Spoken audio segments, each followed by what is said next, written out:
Ya. Apa yang Anda baca dari pidato atau seminar dari Ketua Mahkamah Konstitusi yang menyinggung soal pemimpin muda dan segera akan diputuskan sebetulnya?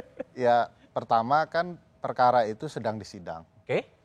Dari perspektif etik peradilan tidak patut hakim bicara sesuatu yang kemudian Di seminar ini kan? ya, enggak, termasuk seminar belum diputus, belum bisa dibahas kan. Yang nggak patut yang mana? Dibilang bahwa pemimpin muda biasa saja. Iya. Karena dalam kaidah Islam katanya khalifah pun banyak muda-muda. Mungkin kita tidak bantah itu, tetapi cara kemudian memberikan kode politis kemana-mana itu membuat bingung orang banyak. Ya. Apakah ini Ini kode politik ya? Bagi saya iya. Kalau belum ada putusan lalu kemudian itu disampaikan ke publik bahwa ini tidak berkaitan dengan putusan, walaupun ada persidangan, ya itu kan bahasa yang konyol bagi saya. Dia merasa tidak perlu dikaitkan tetapi memang ada persidangannya. Nah, ini semacam tanda-tanda apakah kemudian ini putusan MK akan mengabulkan. Mengabulkan yang mana? Mengabulkan usia muda karena Usia muda. Tapi kan ada juga yang usia tua. Ya, yang usia tua lain lagi ini konteksnya pertarungannya kan. Tapi bagi saya yang seperti ini memang bahaya bagi proses pemilu kita, ada sikap yang tidak profesional. Saya menyebut misalnya KPU tidak profesional juga berkaitan dengan bagaimana harusnya KPU sudah mempersiapkan draft PKPU itu jauh-jauh hari. Baik. Ini malah kan dekat-dekat tuh, nempel-nempel tuh. Ya. Dan akhirnya kita merasa kok ada perubahan-perubahan yang tidak dibahas jauh-jauh hari. Baik, Mas Adi, ini Ketua MK juga mengatakan muda dan ini ada kaitannya sih Anda baca sebagai political scientist kaitannya dengan penyesuaian jadwal pendaftaran capres atau cawapres dengan putusan MK? Ya saya kira memang di dunia politik itu tidak ada yang lahir dalam ruang hampa. Oh, Jadi segala apapun itu pasti ada mutual interesting ya. Jadi misalnya apa? saya membaca ini kan orkestrasi politik kita menuju 2024 kan penuh dengan ruang-ruang gelap sebenarnya. Yang dirijen siapa? Wallahu alam bisawab. Mungkin Pak RW, mungkin Pak RT. Atau mastermind istilah teman-teman kan untuk menghindari kata Pak Lurah sebenarnya. Kingmaker dan seterusnya. Yang ingin saya katakan sebenarnya Bang Budiman satu hal bahwa KPU boleh punya dalil ini menyesuaikan dengan Perpu dan seterusnya. Tapi ingat bahkan KPU sekalipun tidak bisa memastikan pendaftaran itu mau tanggal 19 atau dimajukan tanggal 10. Kan mau dikonsultasikan dulu. Ya betul, itu artinya apa? Kalau KPU saja tidak jelas dengan peraturan-peraturannya, apalagi ruang-ruang gelap politik itu Bang. Kenapa saya sebut tadi ini ada soal politik? Tanggal 1 Oktober Gibran itu genap 36 tahun. Apa kaitannya? Oh iya dong, jelas. Kalau itu dikabulkan, ini tentu dalam tanda kutip, ini memperpendek di mana orkestrasi untuk memajukan Gibran di 2024 agak sedikit tersudut karena persiapan untuk pendaftaran sangat mepet. Oleh karena itu wajar kalau kemudian ini ada kaitannya, apalagi Pak Ketua MK bicara soal kepemimpinan. Ada kaitannya atau dikait-kaitkan? Ada kaitannya, menurut kita logika publik tentu saja. Itulah yang saya sebut bahwa persoalan pemilu di 2024 selain ruang gelap, ini kan sandera politiknya nggak kelar-kelar sampai sekarang. Oleh karena itu. Sandera politik? Iya, sandera politik dalam arti ini kan banyak orkestrasi yang tidak muncul soal ambang batas minimum calon capres, kemudian ambang batas maksimal soal capres, tentang koalisi yang juga itu tidak jelas sampai saat ini. Seakan-akan tarikan nafasnya ini soal bagaimana mempercepat atau kembali kepada tanggal 19 sampai 25 November tentang pencapresan itu. Oleh karena itu bagi saya memang KPU harus mengatakan bahwa ini bukan kecelakaan, bukan ada orkestrasi, bahwa ini murni penyesuaian. Baik. Itu yang sebenarnya untuk menghilangkan distrust publik. Karena KPU ini kan misalnya belakangan tiba-tiba muncul supaya pilkada dimajukan. Coba bisa bayangkan. Siapa yang kemudian tidak ini ada kaitannya dengan politik, Bang? Baik. Bu Sidam silakan direspon agar kemudian tidak terkesan ada unsur politiknya.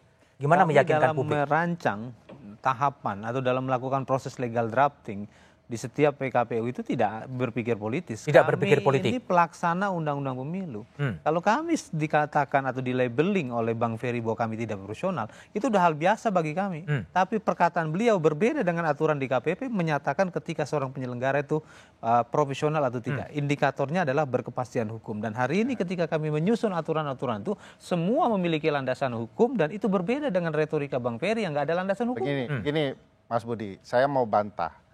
Kalau KPU itu belajar filsafat hukum dan dikaitkan dengan kepastian hukum, maka tujuan adanya kepastian hukum itu agar upaya penyimpangan dalam dunia politik itu bisa dihindari. Bayangkan bagaimana bisa menyebutkan kepastian hukum kalau tanggal saja masih diperdebatkan menjelang proses Dikonsultasikan. pemilu. Masih kemudian ditanya tahapan pilihan 1, pilihan 2. Ini kepastian hukum macam apa? Oke. Belajar filsafat di mana? Begitu. Oke, baik, Bung Idam, silakan. Dalam Ini proses legal drafting, Mas, itu ada yang namanya proses deliberatif. Apa buktinya? Kami mengadakan uji enggak, tadi publik. proses apakah 10-16 atau 19-20 akan dikonsultasikan? Pada saat kami melakukan uji publik, rancangan yang kami sampaikan kepada para peserta uji publik dalam lampiran 1 itu kami usulkan 10 sampai dengan 16 Oktober. Oke. Itu baru usulan. Baru usulan. Baru Nah, siapa usulan yang akan memutuskan nanti sebetulnya? Dan ada beberapa proses yang harus kami lampaui. Ini proses politik atau proses hukum? Proses teknokratis. Teknokratis. Proses teknokratis politis. Tidak ada unsur politik. Tidak ada. Tidak ada. Kami bisa jamin ini. Itu akan selesai kapan? Dalam waktu yang tidak lama.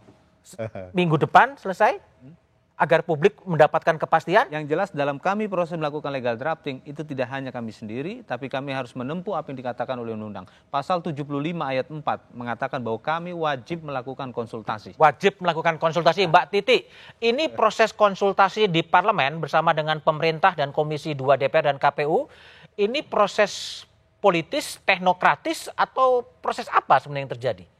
Ya, kalau kita refleksikan perjalanan tahapan itu tidak mudah, Mas Budiman. Memutuskan 75 hari kampanye itu saja, itu bukan maunya KPU loh di awalnya. Bukan KPU maunya itu KPU. tidak mau 75 hari. Di awal kepemimpinan Arief Budiman, mengapa tahapan itu lama? Karena tarik-menarik soal masa kampanye. 75 hari itu berangkat pertama kali bukan dari maunya KPU, tetapi awal digagas oleh pemerintah dan kemudian diamini oleh DPR. Nah, dari situ saja wajar kalau kemudian kita menilai bahwa KPU itu mudah sekali berkompromi begitu dengan apa yang kemudian menjadi aspirasi pemerintah dan partai politik di parlemen. Ini realitas loh. Dari tahapan-tahapan yang diatur sampai kemudian kita bisa memutuskan 14 Februari, kalau Mas Budiman ingat, itu kan tarik-menariknya juga dengan parlemen dan dengan pemerintah. Nah, soal tahapan ini, presiden buruknya adalah ketika KPU, Pak Idam sudah meyakinkan publik, ini loh hitungan-hitungannya tanggal 10 sampai tanggal 16, lalu kemudian DCT-nya 13 November, tiba-tiba ada lagi pembicaraan alternatif 1, alternatif 2, KPU-nya berubah lagi. Baik. Waduh, gawat tuh. Baik. Itu yang kemudian menurut saya tendensi itu yang harus dihindari. Oke, Mas Idam, tolong dijawab. Dianggap mudah diajak berkompromi untuk menentukan tahapan-tahapan. Itu persepsi Mbak Titi. subjektif Mbak Titi, dan itu menjadi ciri khas Mbak Titi dalam menilai kami. Tapi nggak masalah. Ya. Ini ruang demokratis. Mas Yang Budi. jelas dalam penyelenggaraan pemilu, di antara sekian banyak prinsip penyelenggaraan pemilu ada yang namanya efektif dan efisien, dan itu menjadi pertimbangan Mahkamah Konstitusi dalam menentukan mengapa harus adanya penyelenggaraan pemilu serentak di Indonesia. Baik, Mas Budi. sebentar ke Bang Doli. Bang Doli, ini gimana? Agar ketidakpastian ini semakin pastilah. Membuka ruang pastian banyak cari. Dikaitkan dengan usia, dikaitkan dengan mana. Komisi 2 DPR akan ngambil posisi apa? Saya kira saya harus koreksi itu tadi. Ini kan jadi perdebatan panjang ketika muncul ada alternatif yang disampaikan oleh pemerintah. Sebenarnya itu kan pembicaraan informal, ya. Nah, yang sekarang ada di draftnya KPU itu 10 sampai 16. 10-16. Udahlah, nggak usah kita bicara yang lain dulu aja. Ya, yang masuk itu 10-16. Ya, ini nanti akan kita dalami, akan kita elaborasi lagi di Komisi 2 gitu. Nah, kalau ada kaitannya soal politisasi, kaitan jadwal, ada indikasi untuk menjegal calon tertentu segala macam, ya saya kira terlalu jauh ya. Terlalu jauh. Karena begini, saya nggak tahu. Sebetulnya kan temanya beda ini deh. Soal muda dan tidak muda itu kan tidak dibicarakan soal ini ya. Ya, dikait-kaitkan oleh Adi Prayitno tadi. Nah ya, jadi saya setuju. Setuju apa? Kalau memang tambah hari ke depan itu memang diberi peluang pada calon-calon yang muda. Oh, setuju. Tapi kalau di dalam aturannya, keinginan kita untuk meremajakan kesempatan anak-anak muda, menuntut adanya perubahan peraturan, ya peraturan itu dirubah oleh pembuat undang-undang, gitu loh ya. Makanya kita harus kaji secara mendalam berapa usianya. jangan-jangan kalau kita mau maju tidak 35, mungkin 25 kan bisa gitu kan. Ini soal batas usia calon presiden ya? Iya, artinya itu harus ada dasar akademik yang dikaji secara mendalam, elaborasi, ada konsultasi publik dan macam-macam. Gitu. Ya udah sebaliknya dikembalikan kepada DPR dan pemerintah Kalau aja batas usia itu ya. begitu.